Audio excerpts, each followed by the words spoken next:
The last thing that you want now that you're retired is a surprise and have to pay more in taxes.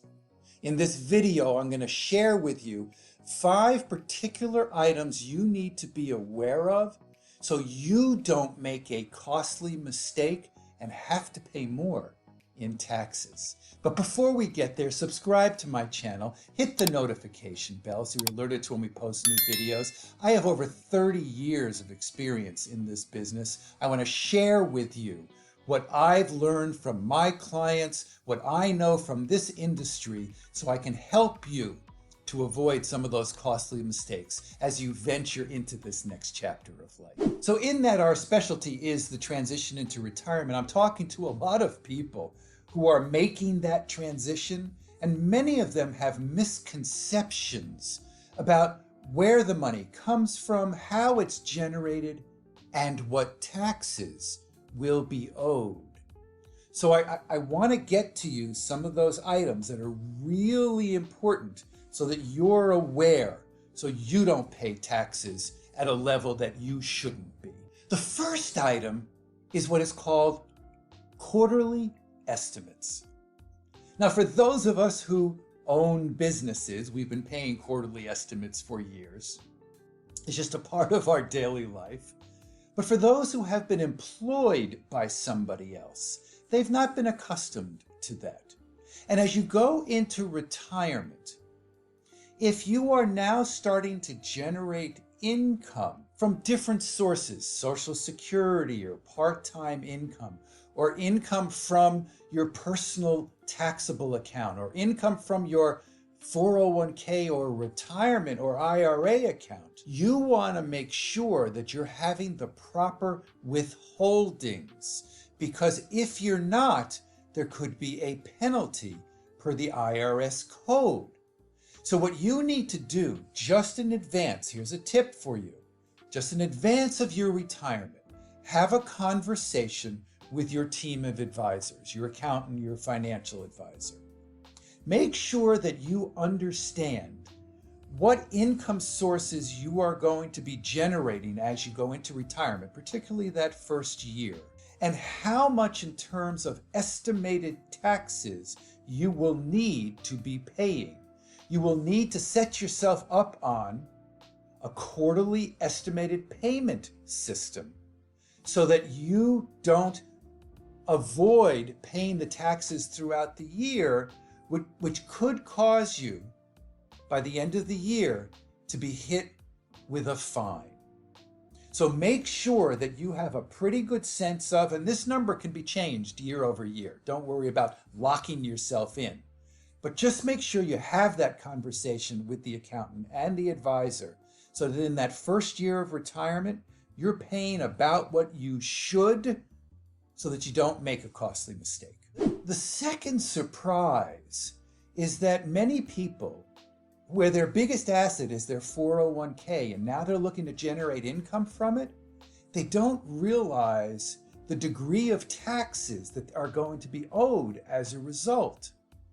Now, let me digress for a moment, okay?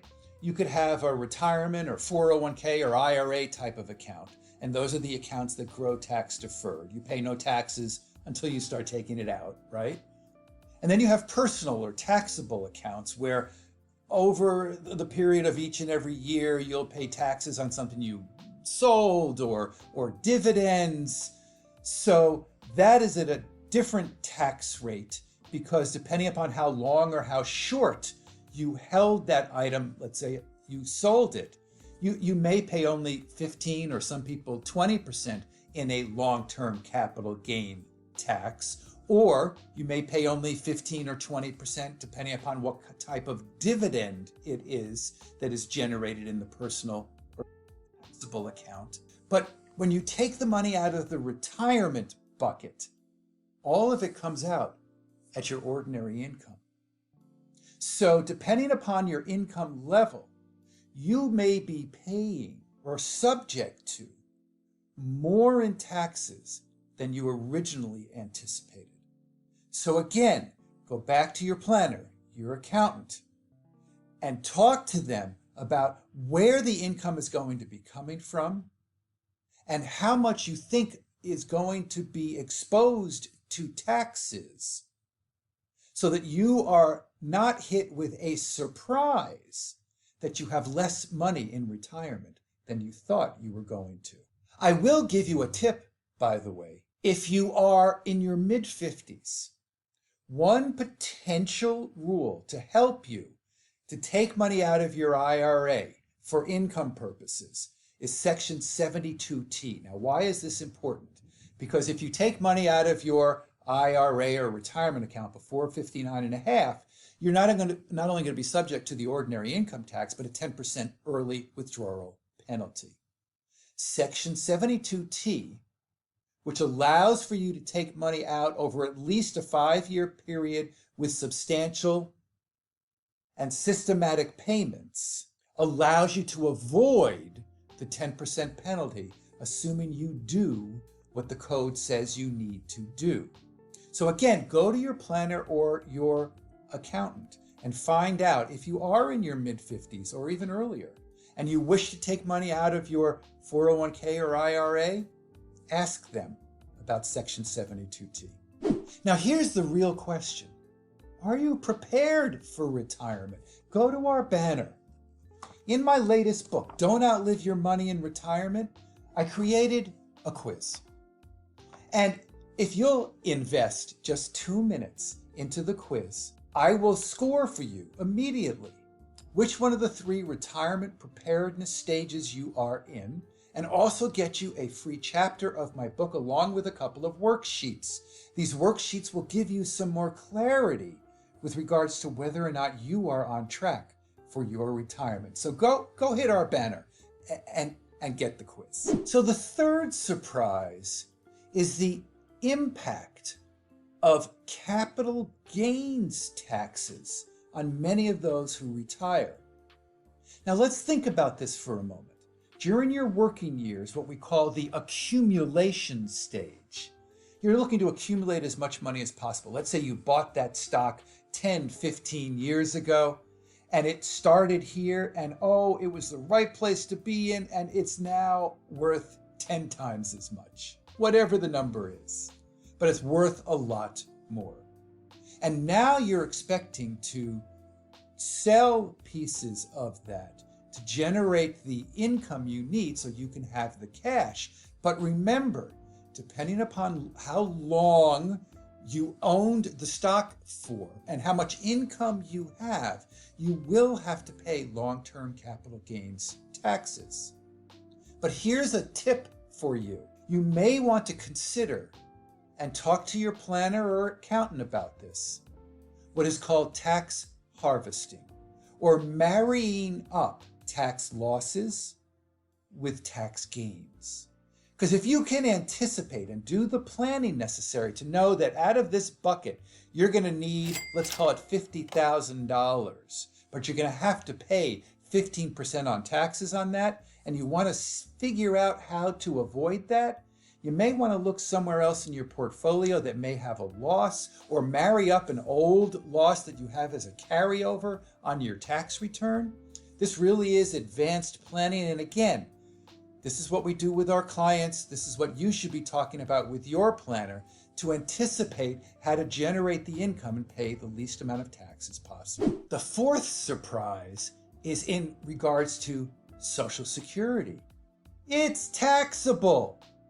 Let me tell you a story I was doing many years ago. I was doing a seminar, a session at the local YMCA. And I was up there, we had about 100 people in the room.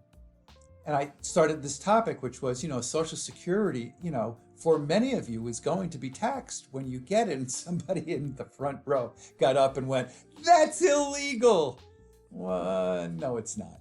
So let me go over some of the rules so you're aware of what the rules are and the fact that depending upon your circumstance, Social Security benefits can be taxable. So let me go to my screen.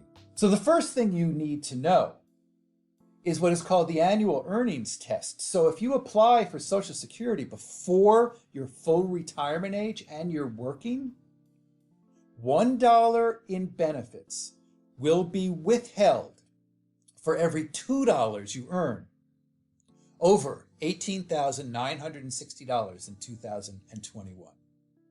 That benefit will be adjusted at full retirement age. So what you need to understand here is if you are less than somewhere between 66 and 67, your full retirement age, and you're still working, and you decide to hit that button to go get those benefits, you may end up with less than what you thought you were going to at a time when you really needed it.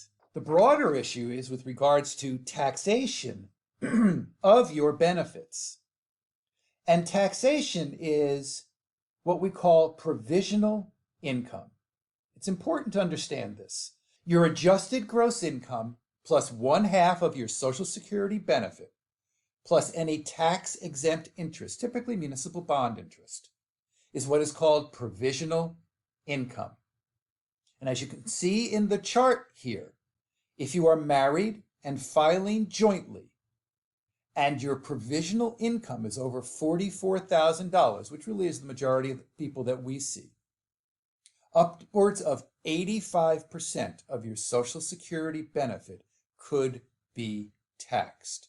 If you're single, that number is 34,000, where upwards of 85% of your income could be taxed.